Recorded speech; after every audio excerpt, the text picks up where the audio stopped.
Tak na dnešek jsme si připravili tému nádoru jícnu, už bylo zmíněno. Ještě to posouvání tak. Celá přednáška v podstatě na začátek začneme krátkým úvodem o shrnutí v podstatě topograficko-anatomických poznatků o jícnu. Budeme pokračovat rozdělením nádorů v podstatě na benigní, maligní a dominantně se budeme věnovat v podstatě tomu nejdůležitějšímu a to je karcinom jícnu. Tak, jícen začíná v úrovni prstenčitý chrupavky horním jícnovým svěračem a probíhá v podstatě zadním mediastinem v oblasti bránice.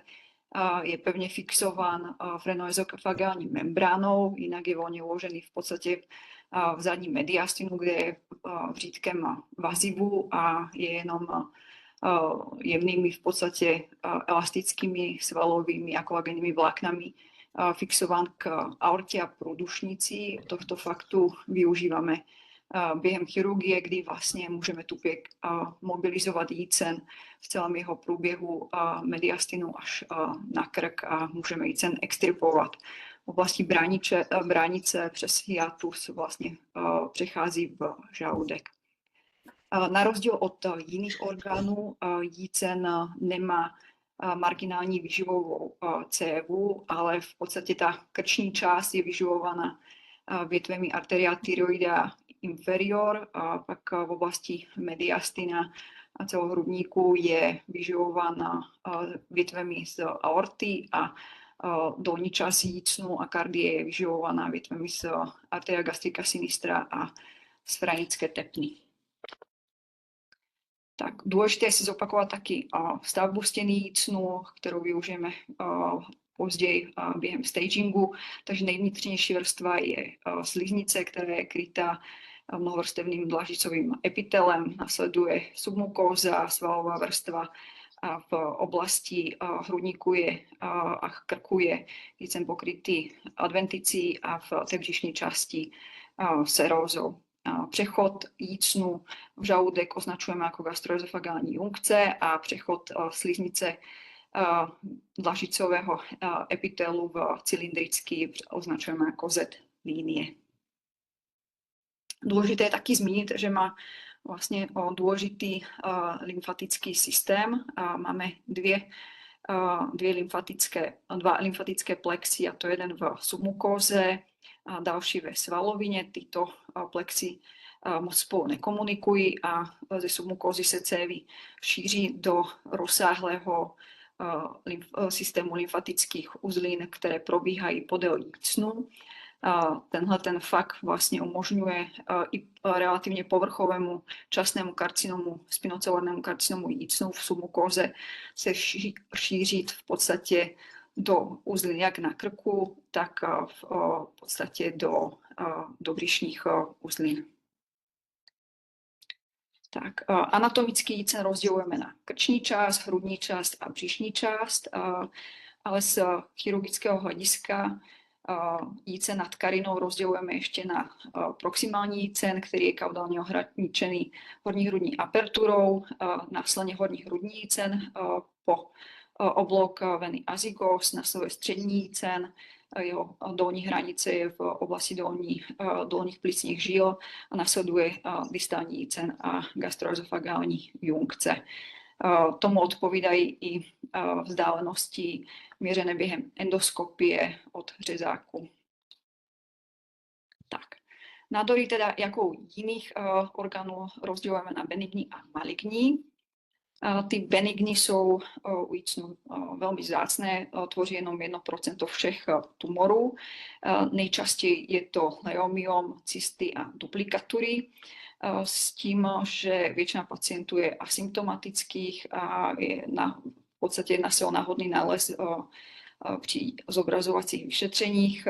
Může se vyskytovat kdekoliv v oblasti jícnu, ale častější lokalizace je ve středním a distálním jícnu. Pokud je pacient asymptomatický a není tam suspekce na malignitu, tak v podstatě pacient je dispenzarizován V případě symptomů je možná chirurgická enuklace nebo resekce, nebo taky v současnosti je možná endoskopická enuklace u tumoru, které jsou délky maximálně 3 cm. Tak tady vidíme příklad leomyomu u pacienta z oblasti horního hrudního jícnu. Jedná se teda o extramukózní tumor délky asi 5 cm. Vidíme na CT vyšetření, že zajímá více než polovinu obvodu jícnu a má délku asi 5 cm, to už jsem zmiňovala. Jsou tam vidět četné kalcifikace u tohto pacienta. Jsme nevěděli na základě zobrazovacích vyšetření odlišit gastrointestinální stromální tumor, takže podstoupil biopsii, potvrdil se leomyom a vzhledem k tomu, že nemá žádné obtíže, byť jsme mu nabízeli operaci, tak preferuje jenom dispenzarizaci. Tak, dále máme maligní nádory. Tam vlastně platí klasifikace 5. edice WHO klasifikace. Tady na tom prostředním snímku máme všechny nádory, jak benigní, tak maligní, a z těch maligních v podstatě my se budeme dneska věnovat jenom karcinomu jícnu, ostatné jsou vzácné. Tak, karcinom jícnu postihuje především starší pacienty v 6. až 8. decenii. Ta incidence stoupá věkem. Doposud v podstatě podle statistiky Globokanu z roku 2020 byl považovaný jícen za 8. nejčastější malignitu a 6. nejčastější příčinu úmrtí na maligní onemocnění, ale podle nejnovější statistiky Globokanu 2022, která byla publikovaná v dubnu tohto roku a zveřejněna v podstatě teď odpublikovaná v květnu, tak se jícen posunul, co se týče incidence, na 11. místo a mortality na 7. místo. Karcinom jícnu se častěji vyskytuje u mužů, ten poměr je 3:1. Zajímavostí je, že v Malawi v podstatě ten nepoměr je o moc menší u žen a u mužů, přičemž je tady nejčastější výskyt karcinomu jícnu u žen vůbec na světě. Rozlišujeme dva základní histologické podtypy nejčastější, a to máme spinocelulární karcinom, který se může vyskytovat kdekoliv v průběhu jícnu, a potom máme adenokarcinom, který se vyskytuje zejména v oblasti distálního jícnu a gastroezofagální junkce.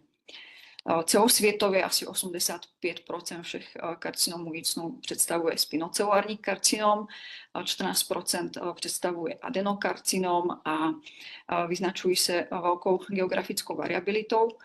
Spinocelulární karcinom se vyskytuje především v Asii, východní Africe a adenokarcinom se vyskytuje zejména v západní Evropě a v Severní Americe.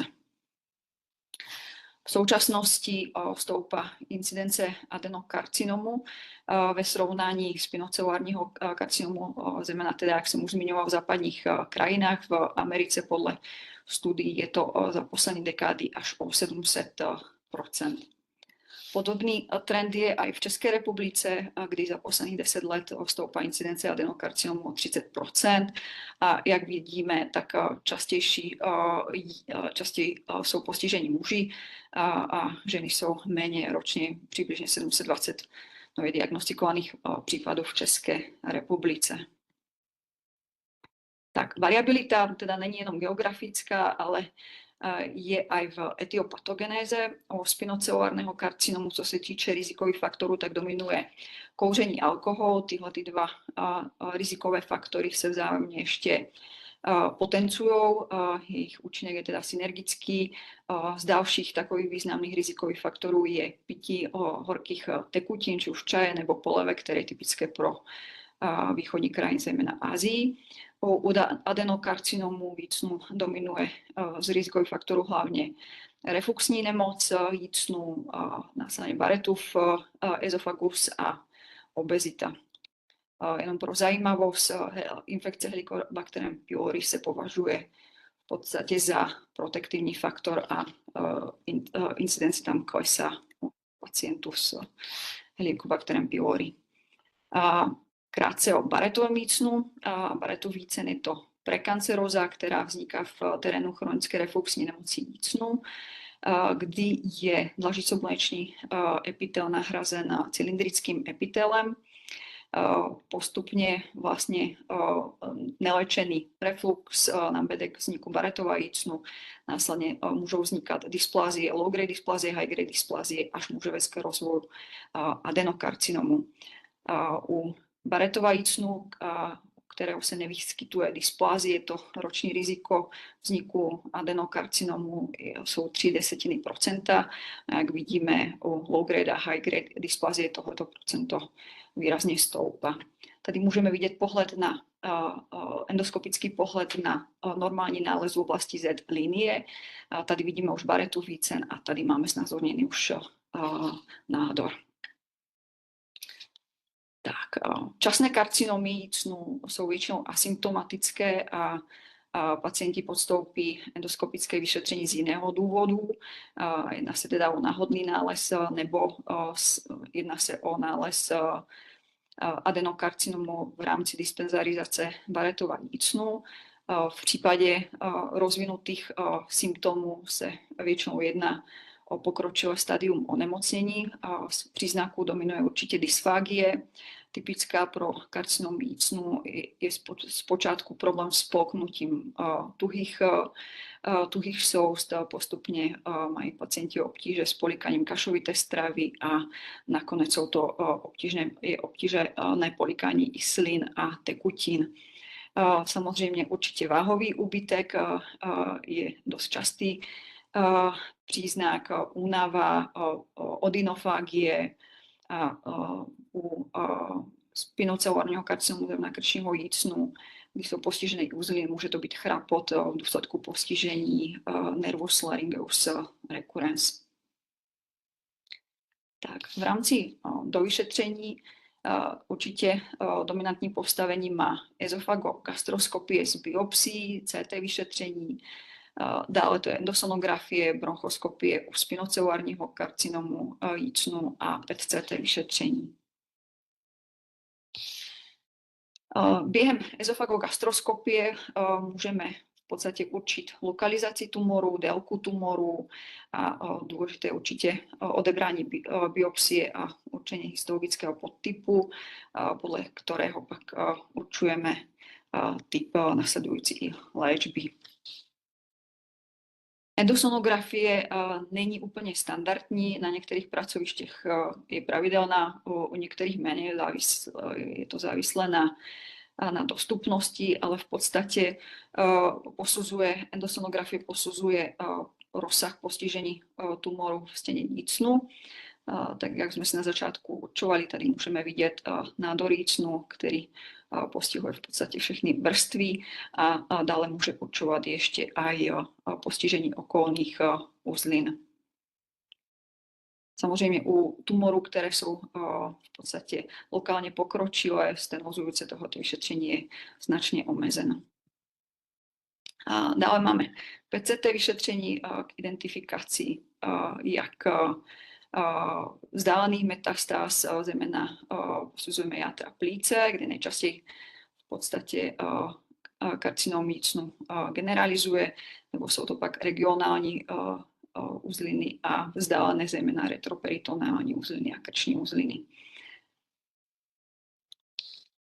Tak a teď se dostáváme k stagingu, takže určujeme rozsah tumoru postižení, takže máme tam T1, kdy je postižená buď mukóza nebo submukóza, T2, kdy je postižená už v podstatě lamina muscularis proprie, T3 postihuje už adventicí a T4 v podstatě stádium už dochází k postižení okolních struktur, T4A postižení struktur, které jsou resekabilní, to znamená bránice, perikard, pleura, už T4B jsou to neresekabilní orgány, jako je aorta, průdušnice a obratle. Dále posuzujeme samozřejmě počet postižených uzlin. Tam rozlišujeme 1 až 2 nebo 3 až 6 a pokud je postižený více než 7, tak se jedná o N3 a samozřejmě pak při tom vzdálených metastáz je potřeba pamatovat, že na základě klinického stagingu až 38% lymfatických uzlin není detekovatelných. Tak, výsledky vyšetření následně konzultujeme na multidisciplinárním týmu, kterého součástí je určitě chirurg, onkolog, radiolog, gastroenterolog, patolog a intenzivista. Na základě výsledků histologie, lokalizace tumoru, klinického stagingu, posuzování resekability u T4 tumorů, následně na základě celkového stavu pacienta se rozhoduje o endoskopické resekci tumoru, o operaci, o neoadjuvantní onkologické léčbě nebo o paliativní terapii.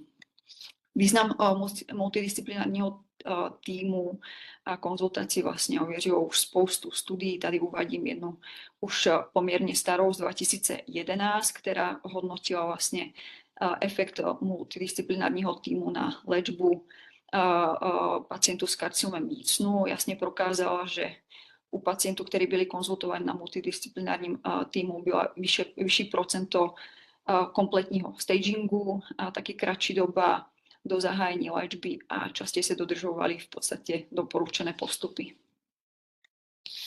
Tak, co se týče doporučených postupů, tak máme ESMO guideliny, což jsou evropské, a pak máme americké NCCN guideliny. Pro dnešní přednášku jsme si vybrali ty evropské, podle kterých probereme jednotlivé stádia onemocnění. Takže, jak už jsme si řekli, tak na základě všech vyšetření v podstatě rozhodujeme, jestli se jedná o časný tumor nebo lokálně pokročilý. Tak začínáme s časným tumorem, kdy vlastně pro zopakování je postižena T1A mukóza, T1B submukóza. V současné době Evropská společnost pro gastrointestinální endoskopii doporučuje endoskopickou resekci časného karcinomu jícnu jako první volbu. V podstatě považujeme kurativní či už endoskopickou mukózní resekci nebo endoskopickou submukózní disekci za kurativní v případě, že se jedná o R0 resekci u adenokarcinomu, pokud bylo postižena jenom sliznice, u spinocelulárního karcinomu, pokud byla dosažena R0 resekce, taky postižena jenom sliznice, ale vykazuje low risk histopatologické charakteristiky, to znamená, že jsou postižené jenom první 2/3 mukózy a není přítomná lymfovaskulární invaze. V případě T1B, kdy už je postižena submukóza a dosáhli jsme R0 resekcí a dodržujeme, nebo v podstatě nádor vykazuje low risk charakteristiky u adenokarcinomu, to znamená, že postihuje jenom první 1/3 submukózy, jedná se o dobře nebo středně diferencovaný karcinom a nevykazuje lymfovaskulární invazi, můžeme nadále provést jenom endoskopickou resekci bez následné chirurgické nebo onkologické léčby. U spinocelulárního karcinomu, pokud je postižena spodní 1/3 mukózy nebo první 1/3 submukózy a vykazuje low risk charakteristiky, to znamená, že má ještě dobře diferencovaný nebo středně diferencovaný karcinom a není přítomná lymfovaskulární invaze, tak se jedná o v podstatě hraniční situaci, kdy podle celkového stavu pacienta buď je nabídnuta v podstatě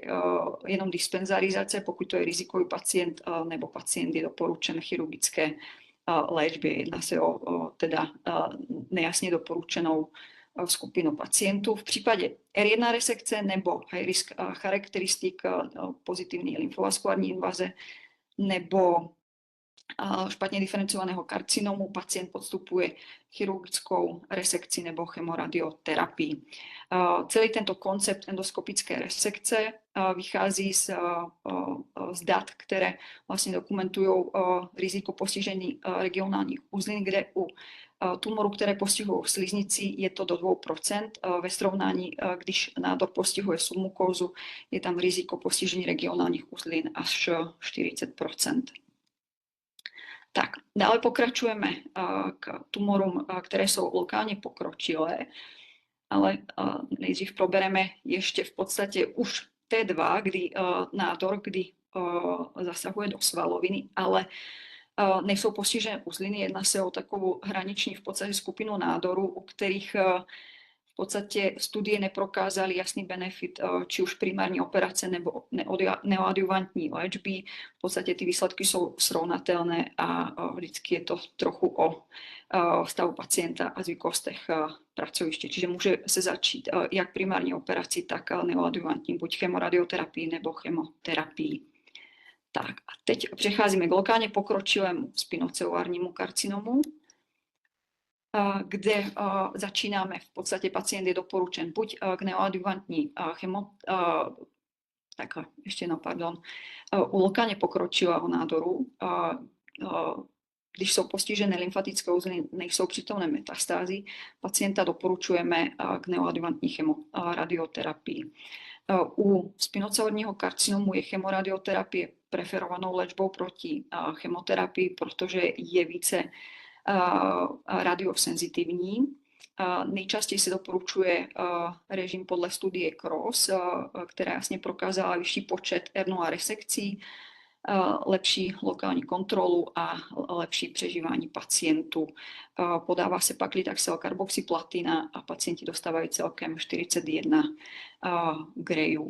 Po absolvování neoadjuvantní chemoradioterapie probíhá restaging, že opět pacient podstoupí gastroskopii, CT vyšetření nebo PET-CT vyšetření. Musí být doplněné samozřejmě funkční vyšetření, o kterých si řekneme později.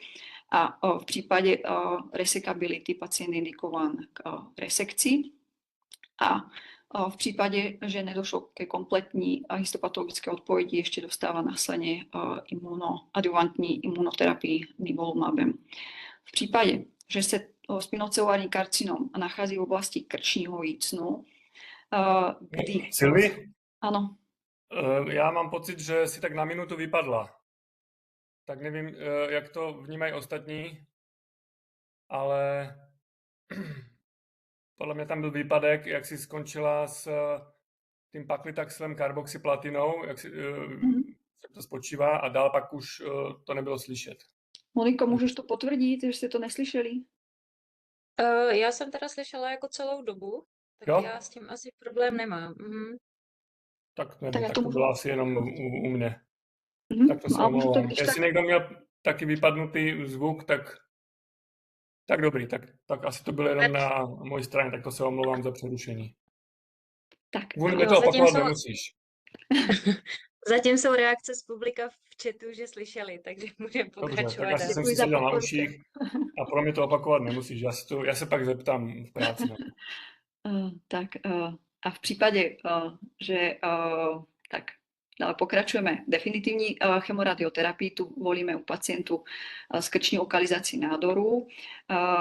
Je to metodou volby u pacientů bez možnosti chirurgické léčby, to znamená, že se jedná, to jsem teď provedla já, se na neresekabilní nádor nebo pacient v podstatě je zatížen vysokými komorbiditami nebo taky nemusí souhlasit s tou operací. Elektivní chirurgický výkon po v podstatě definitivní chemoradioterapii můžeme zvažovat jen v rámci jako kdyby salvage ezofagektomie, kdy v podstatě persistuje nádor nebo lokálně progreduje a ještě je považován za resekabilní. Co se týče definitivní chemoradioterapie, tak zahrňá 50 grejů fluorouracil a cisplatinu nebo režim CROSS nebo FOLFOX. Tak, teď přejdeme na lokálně pokročilý adenokarcinom. Tam jsou dvě varianty.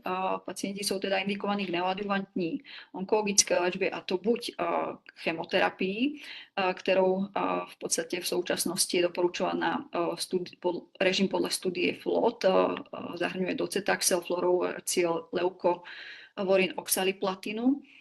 Následuje po dokončení chemoterapie restaging, vyšetření jsme si už zmiňovali, a v podstatě zachoval resekability, pacient indikovan k ezofagektomii a po operaci dokončuje adjuvantní chemoterapii opět 4 cykly v režimu FLOT. U pacientů, ktorí majú lokálne pokročilý T4 tumor, väčšinou je doporučovaná neoadjuvantní chemoradioterapie podle už zmiňované studie CROSS, nebo se podává fluorouraciol s oxaliplatinou. Po dokončení léčby opět restaging, následná resekce a u nekompletní histopatologické odpovědi adjuvantní imunoterapie. Metastatický nebo lokálne neresekabilný karcinom by som shrnula jenom v krátkosti, protože to je dominanta onkologů. Takže metastatický a lokálne neresekabilný karcinom není indikován k resekčnímu výkonu. Dôležité u těchto pacientů doplniť molekulární status. U pacientů je doporučovaná paliatívní chemoterapie, chemoradioterapie nebo imunoterapie. V rámci paliatívní terapie zavadíme jícnový stent, pardon, tady mi chybí. Tady je to špatně, takže který ale upozorňují, nezavádí se před chemoradioterapií. A taky bych som chtěla jenom připomenout, že se stenty jícnové nezavádí vůbec ani před neoadjuvantní chemoterapii, když plánujeme operaci. Dále je to nutriční podpora, či už to je v rámci SIPPingu, nebo se zavádí nazojonální sonda, nebo ionostomie a podporná péče samozřejmě je důležitá u těchto pacientů. Tak, od roku 2010 je k adenokarcinomu jícnu zařazené ještě adenokarcinom ezofagogastrické junkce. Podle Sieverta je rozdělen na 3 typy, a to máme typ 1. Jedná se o postižení v podstatě distálního jícnu v terénu Barrettova jícnu, který ze zhora postihuje a infiltruje ezofagogastrickou junkci. Pak ty 2, jedná se o skutečný v podstatě adenokarcinom junkce, zasahuje v podstatě maximálně do 2 cm od Z linie. A pak máme Sievert typ 3, jedná se o subkardiální adenokarcinom žaludku a střed jeho centrum je lokalizované do 5 cm od Z linie, teda infiltruje Z linii ze spoda. Tady vidíme preparát peroperační u nás, jak to přibližně vypadá. Tady vidíme Z linii, tumor v oblasti junkce. Tak a přecházíme k té zajímavější části, která nás bude více, myslím si, že zajímá, a to je chirurgická léčba. Tak, resekce jícnu, teda označovaná jako ezofagektomie, je hlavní léčebnou modalitou resekabilního karcinomu jícnu a ezofagogastrické junkce. Poprvé byla provedena Francem Torekem v roce 1913 v New Yorku. Tady vidíme chirurga a tady vidíme jeho prvního pacienta, alebo teda pacientku, 67letou ženu se spinocelulárním karcinomem krčního jícnu, kterého provedou resekci jícnu s ezofagostomií a gastrostomií a obě stomie propojil hadičkou. I když první ezofagektomie byla provedena před více než 100 lety, jako vidíme tady, mortalita zůstává stále poměrně vysoká a morbidita taky značná. Víceré studie retrospektivně analyzovali výsledky jak high volume, tak low volume centrách a bylo prokázané, tady uvádíme jednu studii na 10 000 pacientů, že je signifikantný rozdíl v mortalitě, co se týče velkoobjemového a nízkoobjemového centra, taky v celkovém přežívání. Doporučený počet resekcí na high volume centrum je 20 resekcí jícnu ročně, jako minimální počet. Tak, u koho je indikovaná ezofagektomie? Takže ezofagektomie je indikovaná u pacientů s lokoregionální resekabilitou, teda není postižena pro zopakování aorta, průdušnice a obratlel, s tím, že pacient není generalizovaný. Jedná se o v podstatě tohleto kritérium v současnosti není už absolutní, protože recentně vyšly guideliny pro oligometastatické postižení karcinomu jícnu, kde v podstatě za určitých podmínek je možné provádět už resekce jícnu i u oligometastatického onemocnění, ale to je nad rámec tohto webináře. Tak, kromě chirurgických indikačních kritérií, tady máme ještě interní kritéria. Pacient musí v podstatě, jeho celkový stav musí umožňovat podstoupit operaci, která je většinou dvojdutinová, musí mít adekvátní srdeční činnost, dostatečnou respirační rezervu, kardiopulmonální výkonnost, musí být vyloučena závažná jaterní léze v podobě cirhózy a musí mít dobrý nutriční status. Tak, jaký typ operace zvolíme, závisí na lokalizaci a velikosti tumoru, na konstituci komorbidách pacienta, ale samozřejmě i na preferenci samotného operatéra nebo pracoviště. Tak, přístup můžeme zvolit otevřený, minimálně invazivní nebo robotický. Otevřený znamená, že jak břišní část provádíme laparotomii, z laparotomie, tak hrudní část provádíme z torakotomie. Minimálně invazivní může být totální nebo hybridní. Totální znamená, že jak tu hrudní fázi, tak tu břišní fázi provádíme laparoskopicky a torakoskopicky. U hybridní jednu z fází provádíme minimálně invazivně, druhou provádíme otevřeně. U nás nejčastěji provádíme laparoskopickou břišní fázi a otevřenou hrudní fázi. A dále je to robotická ezofagektomie, kterou na našem pracovišti provádíme od roku 2022. Může být taky totální nebo hybridní. Hybridní znamená, že jedna fáze je provedena roboticky, druhá fáze je provedena minimálně invazivně nebo otevřeně. A totální, že jak hrudní, tak břišní fáze se provádí roboticky.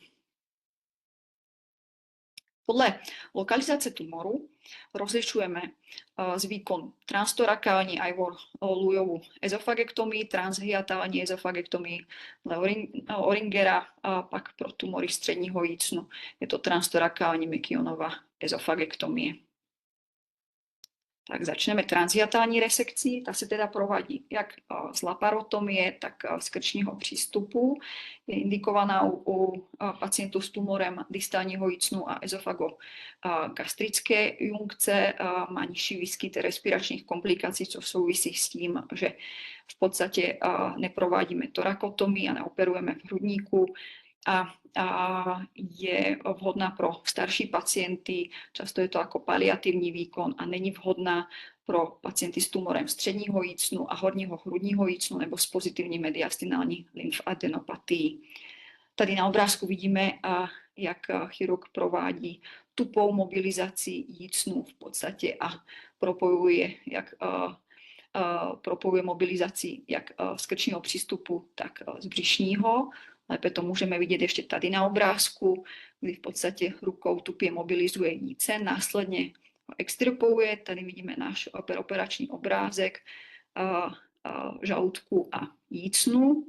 Následně se provádí tubulizace žaludku, zresekuje se jícen a následně se protahuje mediastinem zadním a šije se krční ezofagogastroanastomóza. Dále máme Ivor Lujovu ezofagektomii, to je dvojfázová, teda spočívá z břišní a hrudní fáze. Provádíme ji z laparotomie, právě torakotomie nebo samozřejmě z miniinvazivních přístupů a konstruujeme hrudní ezofagogastroanastomózu a je vhodná pro tumory distálního a nižšího středního jícnu a samozřejmě tumory ezofagogastrické junkce. Pak máme třífázovou Mekionovou ezofagektomii, kterou provádíme z laparotomie, z torakotomie a navíc ještě z krční incize a je vhodná pro pacienty s tumorem proximálního a středního hrudního jícnu a vyšíváme krční ezofagogastroanastomózu. Tak a teď na krátkém videu si ukážeme, jaké jsou jednotlivé kroky a fáze miniinvazivní robotické Ivor Lujové ezofagektomie. Tak tady provádíme otevření v podstatě a natnutí malého omenta. Tady vlastně přerušujeme gastriku dextru asi 3 cm od pyloru. Postupujeme k hornímu okraju pankreatu a vlastně následuje lymfadenektomie od hepatiky communis. Dále preparujeme venu koronáriu, kterou přerušujeme. Dále gastriku sinistru, kterou taky následně přerušujeme. Provádíme samozřejmě lymfadenektomii. Postupujeme doleva a vlastně provádíme lymfadenektomii od arterie lienalis. Dokončíme mobilizaci jícnu v oblasti hiatu a pokračujeme na velkou kurvaturu, kde vlastně probíhá arteria gastroepiploica dextra, která je výživovou cévou celého tubulizátu, který následně použijeme pro rekonstrukci jícnu a musíme ji šetřit a dávat pozor, aby jsme ji neporanili. Otevíráme bursu omentalis, přerušujeme gastrokolické ligamentum a následně přerušujeme gastrice brevis a začínáme s tubulizací.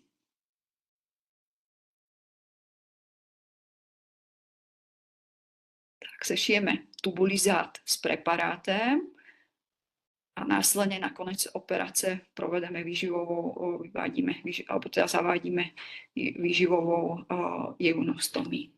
Tak a jdeme na hrudní fázi. Tady vidíme pohled do hrudníku. Začneme preparovat přerušením ligamentum pulmonale.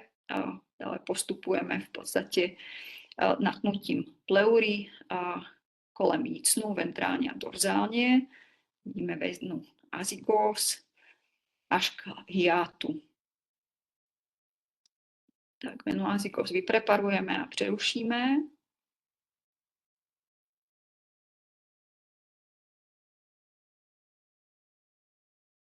Dokončíme mobilizaci jícnu od aorty. Dále od perikardu. A vlastně u pacientů s tumorem distálního jícnu dokončujeme mobilizaci až do úrovně veny azygos, kde následně šijeme anastomozu. Takže přerušení jícnu pomocí stapleru, preparát sešitý s tubulizátem vytáhneme do hrudníku, změříme, jestli máme dostatečnou délku, případně tubulizát zkrátíme a šijeme anastomozu. Tady jsme si zafixovali zadní stěnu a šijeme polomechanickou anastomózu pomocí lineárního stapleru a výlokových stehů. Tak nejdřív vnitřní vrstvu a poté ještě přešíváme zevní vrstvu.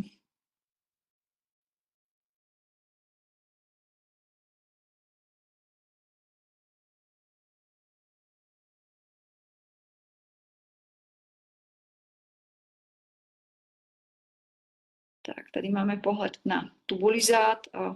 Tady je vlastně přerušena vena azygos, páteř aorta a na závěr operace provádíme omentoplastiku. Oblast anastomozy obalíme omentem, zafixujeme ho k pleuře na stěně a zavedeme drenáž.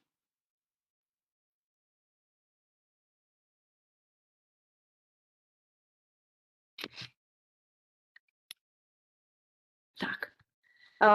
Máme různé typy konstrukce v podstatě anastomózy. Může to být ručně šitá anastomóza, která má asi v podstatě nejvyšší počet komplikací podle studií. Pak máme anastomózu, můžeme konstruovat pomocí cirkulárního stapleru nebo, jak jsme teď viděli v podstatě na videu, pomocí lineárního stapleru polomechanickou anastomózu.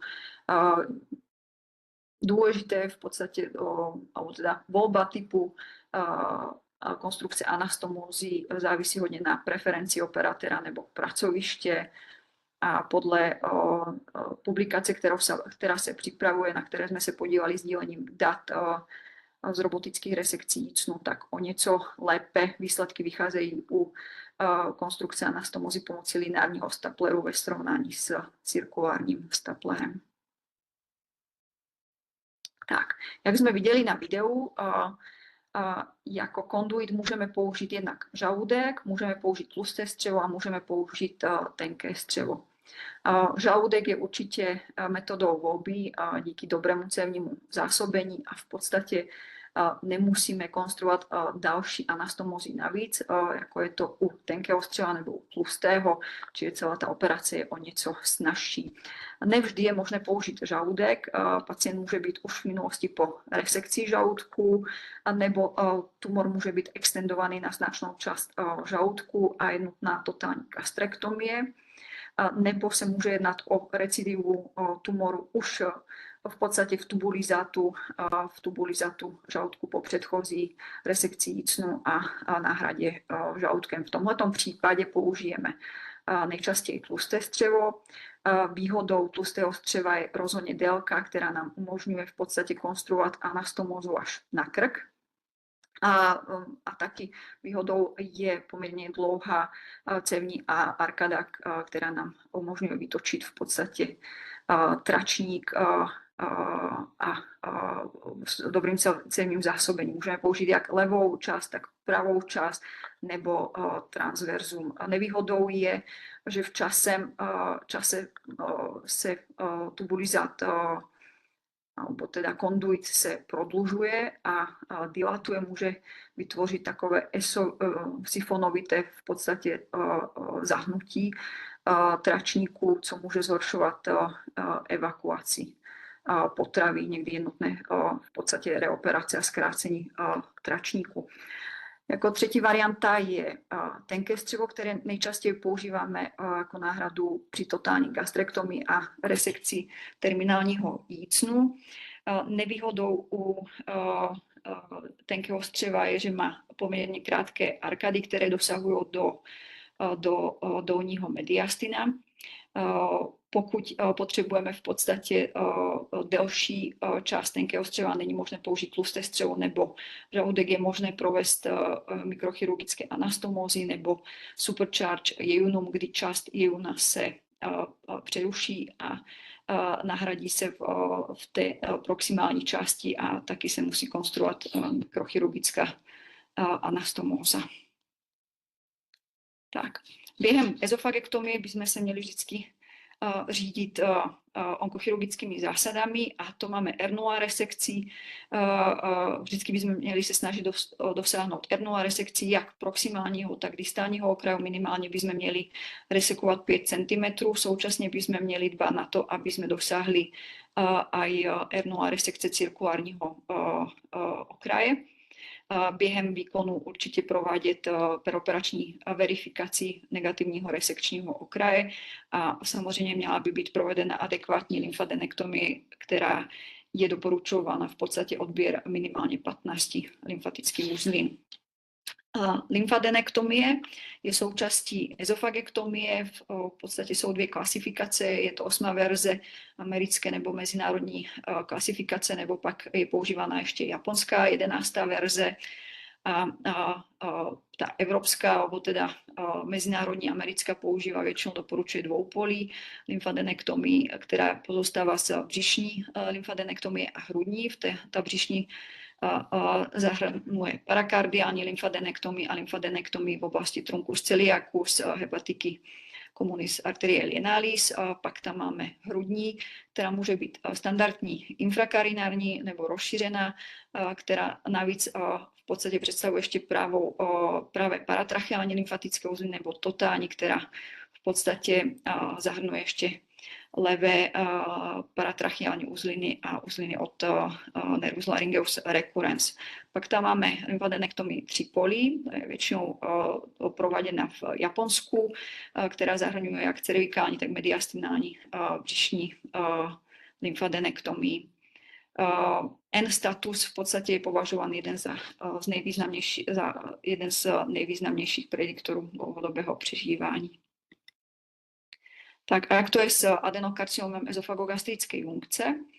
U prvního typu v podstatě je doporučovaná ezofagektomie a lymfadenektomie dvoupolí. U adenokarcinomu druhého typu je doporučovaná buď ezofagektomie ze standardní lymfadenektomií, nebo proximálně extendovaná gastrektomie s transhiatální resekcí 5 cm terminálního jícnu. A typ 3 máme v podstatě doporučovaná totální gastrektomie s resekcí minimálně 3 až 5 cm distálního jícnu podle zvyklostí také pracoviště a jsou tam různé studie a doporučení na délku, ale minimálně 3 cm by měl být zresekovaný distální jícen. Tak. Ezofagektomie, jak jsem říkala, v podstatě je zatížena jak vysokou mortalitou, tak morbiditou. Z těch častných komplikací nejčastější jsou respirační komplikace, či už v podobě atelektázy, pneumonie nebo respirační insuficience. Nejzávažnější je určitě dehiscence ezofagogastroanastomózy. Z těch dalších komplikací jsou to určitě kardiální, zejména fibrilace síní nebo chylotorax, paréza hlasivky, zejména u Mekionové operace. Z pozdních komplikací to je striktura v anastomóze nebo porucha evakuace žaludku při pylorospazmu. Tak, co se týče srovnání hrudní a krční anastomózy, tak podle studií vyšší incidence hlíku v anastomóze a vyšší incidence parézy hlasivky je určitě u krční anastomózy, ale v podstatě není tam signifikantní rozdíl v mortalitě a v míře recidivy tumoru. Tak a teď ještě v krátkosti o anastomotickém líku, teda je to závažná časná chirurgická komplikace, která často vede k rozvoju mediastinitidy, MPM, může vést až k sepsi a multiorganového selhání. Tady vidíme endoskopický pohled na ezofagogastroanastomózu, kde tady ta žlutobílá část je v podstatě nekróza a tady vidíme dehiscenci v oblasti anastomózy. Tady na kontrastní pasáži vidíme lík kontrastní látky do mediastina mimo anastomózu a tady na CT můžeme vidět taky lík kontrastní látky plus výpotek, který může být jenom v podstatě v podobě fluidotoraxu nebo až MPM. Co se týče léčby, tak určitě tam je léčba endoskopická, kdy můžeme zavést stent a překlenout v podstatě dehiscenci s stentem k zahojení, nebo můžeme zavést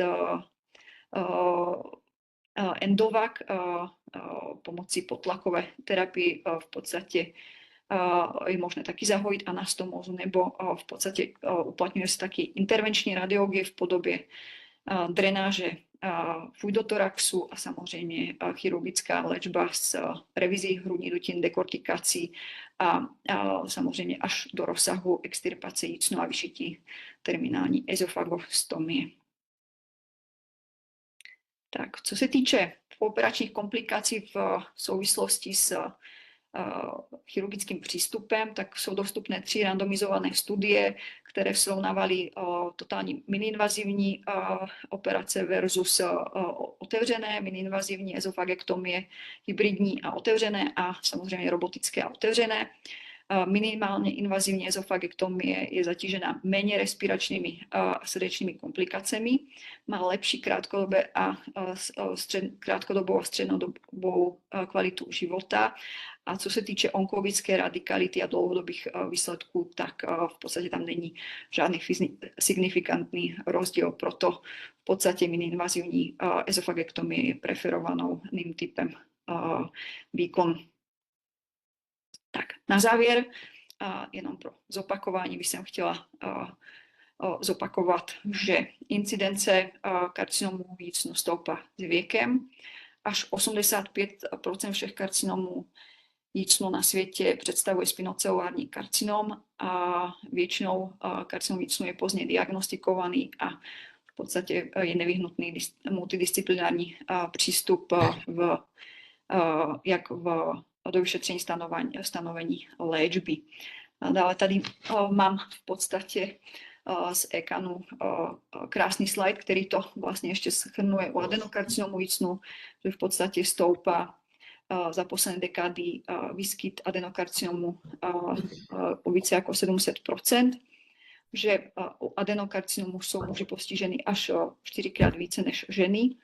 V současnosti v posledních letech narůstá počet karcinomů u mladých pacientů a že nejčastěji jsou způsobené chronickou refluxní nemocí jícnu a většina pacientů je diagnostikovaná pozdě. Proto je potřeba v podstate dbať na prevencii a v podstate všímať si symptómu refluxní nemoci jícnu a v podstate adekvátne reflux léčiť.